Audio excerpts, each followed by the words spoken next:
연말 랠리나 뭐 자산 시장에 부정적인 영향이 올 수도 있겠다 이런 생각이 드는데 어떻게 전망을 하십니까? 네, 사실 저는 그 가능성이 좀 있지 않나라고 생각을 해요. 그 최근 시장 반등했는데 제가 아까 다우존스가 15% 반등했다 말씀드렸잖아요. 네. 저점에서.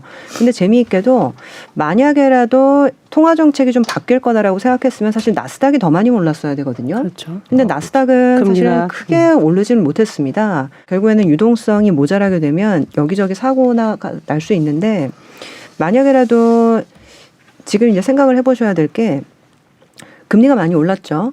근데 너무 많이 오르니까 힘들어서 고만 올린다라는 얘기를 하고 있어요. 지금 많이들 그렇게 가고 있고. 근데 고만 올린다라는 게 더 올라가지 않는다는 얘기지 내려준다는 건 아니거든요.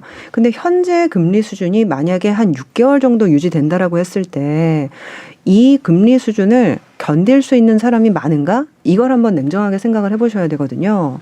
근데 지금 사실 뭐 저희 옆에 앉아 있는 그 연구원이랑도 얘기했는데 아 이번에 마통 연장했는데 8%라고 하더라고요. 저한테 이렇게 얘기해서 깜짝 놀랐어요.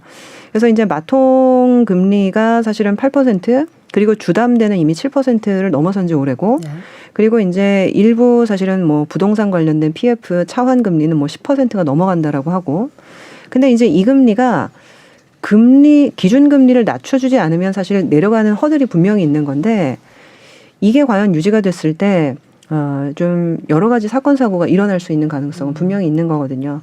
그래서 저는 이번 이제 중간 선거 결과를 모종의 어떤 변곡점이 될 수 있을지 한번 지켜보려고 했는데 아 이게 큰 변화는 없겠구나라는 생각이 좀 더 들다 보니까 현재 금리 수준에 대해서 다시 한번 생각을 해보게 되고 그래서 아직 100% 안심할 때는 아니다. 그런 관점으로 말씀을 드리고 있습니다.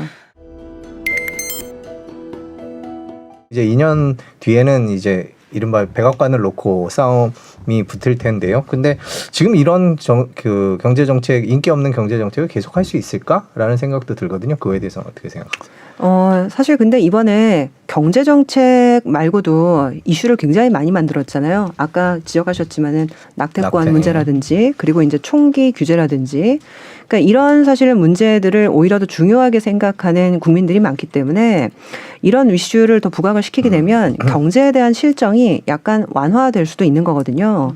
그래서 지금 입장에서는 민주당은 경제 부분은 어차피 우리만 어려운 거 아니야. 지금 유럽도 그렇고 아시아도 그렇고 다 어려운데 상대적으로 미국은 지금 괜찮은 거거든요. 오히려 그런 부분들을 부각시키면서 하고자 하는 다른 정책들을 밀어붙일 가능성도 있는 거죠. 사실 요 전에 이제 호주나 캐나다 중앙은행이 금리 상승폭을 줄이면서 뭔가 좀 인플레이션 정점론이라든지 속도 조절 이런 것들을 다른 나라들도 좀 거들지 않을까 이런 얘기도 있었어요. 실제로 좀 인플레이션이 좀 하락할 수 있다는 그런 전문가들 의견도 나오고 있나요? 전망을 어떻게 전체적으로 보고 있나요? 인플레이션이 굉장히 빠르게 하락할 거다라는 전망과 전혀 빠지지 않을 거다라는 전망이 아주 세게 충돌을 하고 있는 것 같아요. 근데 의외로 안 빠질 거다라는 좀 학계 주장들이 좀 세를 얻고 있는 게 최근에 그 2011년도에 그 노벨 경제학상을 받으신 분들이 있습니다. 그분이 이제 토마스 사전트라는 분인데 그분이 이제 최근 주장을 하셨던 전망들이 학계에서 굉장히 세를 얻고 있어요. 이게 뭐냐면은 그 피스컬 폴리시에 대한 내용인데 그 나중에 한번 찾아보시면 나올 거예요. 연준이 돈을 풀고 줄이는 이게 어떻게 보면 기존에 이제 밀턴 프리드만 중심의 통화학자, 그러니까 통화주의자들의 주장이었거든요. 그래서 모든 유동성과 모든 물가는 중앙은행들이 금리로 조절할 수 있다. 그러니까 어떻게 보면 중앙은행 만능론이죠. 네. 근데 저희가 가만 생각해 보면 중앙은행이 돈줄을 줄이든 안 줄이든 예를 들면 정부가 모종의 보조금을 주거나 그렇죠. 저희도 뭐 사실은 뭐 서울페이 뭐 이런 것들 많이 받았잖아요.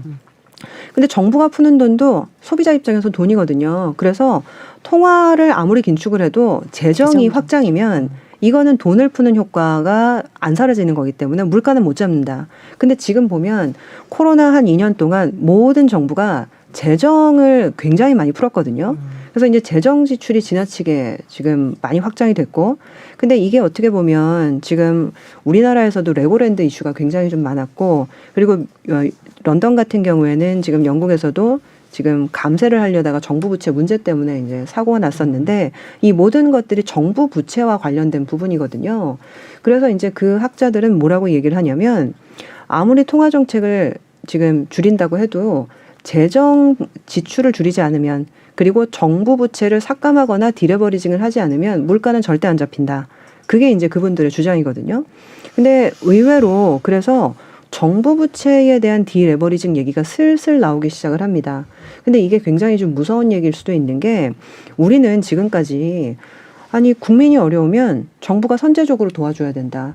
그리고 뭔가 시스템 위기가 나면 정부가 선제적으로 개입해서 해결해 줘야 된다. 당연하게 여겼거든요. 근데 지금 사실은 정부 입장에서는 그거를 하기가 굉장히 어려워진 거예요. 지금 그 임금이 안 꺾이고 있어서 사실 그런 부분을 좀 봐야 될 것 같아요. 이게 이제 임금이 사실 인플레이션의 가장 기본 지표인데 최근 고용 지표 나오는 걸 보면은 전년 대비 한 4.7%, 4.8%의 임금 상승률이 계속 유지가 되고 있거든요. 그러니까 사람이 받는 월급이 5% 가까이씩 오르는데 그 이하로 물가가 낮아지기는 아주 어렵습니다. 그래서 그런 것들 보면 사람들의 임금만큼의 물가는 오른다라고 생각하면 거기에다가 이것저것 요소들이 더해지게 되면 핵심 물가가 낮아지기는 많이 어렵지 않을까.